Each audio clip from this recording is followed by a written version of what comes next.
एक दिन गौतम बुद्ध अपने शिष्यों के साथ एकदम शांत बैठे हुए थे। उन्हें इस प्रकार बैठे हुए देख शिष्य चिंतित हुए कि कहीं वह अस्वस्थ तो नहीं है। एक शिष्य ने उनसे पूछा कि आज वह मौन क्यों बैठे हैं, क्या शिष्यों से कोई गलती हो गई है। इसी बीच एक अन्य शिष्य ने पूछा कि क्या वह अस्वस्थ हैं, पर बुद्ध मौन रहे।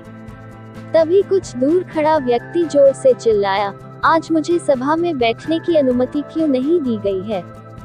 बुद्ध आंखें बंद करके ध्यान मग्न हो गए। वह व्यक्ति फिर से चिल्लाया, मुझे प्रवेश की अनुमति क्यों नहीं मिली। इसी बीच एक उदार शिष्य ने उसका पक्ष लेते हुए कहा कि उसे सभा में आने की अनुमति प्रदान की जाए। बुद्ध ने आंखें खोली और बोले, नहीं, वह छूत है, उसे आज्ञा नहीं दी जा सकती। ये सुनकर शिष्यों को बड़ा आश्चर्य हुआ।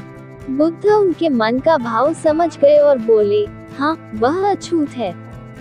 इस पर कई शिष्य बोले, हमारे आश्रम में जात पात का कोई भेद ही नहीं, फिर वह अछूत कैसे हो गया। तब बुद्ध ने समझाया, आज वह क्रोधित होकर आया है। क्रोध से जीवन की एकाग्रता भंग होती है। क्रोधी व्यक्ति प्रायः मानसिक हिंसा कर बैठता है, इसलिए जब तक वह क्रोध में रहता है तब तक अछूत होता है। इसलिए उसे कुछ समय एकांत में खड़े रहना चाहिए। क्रोधित शिष्य भी बुद्ध की बातें सुन रहा था। पश्चाताप की अग्नि में तप कर वह समझ चुका था कि अहिंसा ही मनुष्य का महान कर्तव्य व परम धर्म है।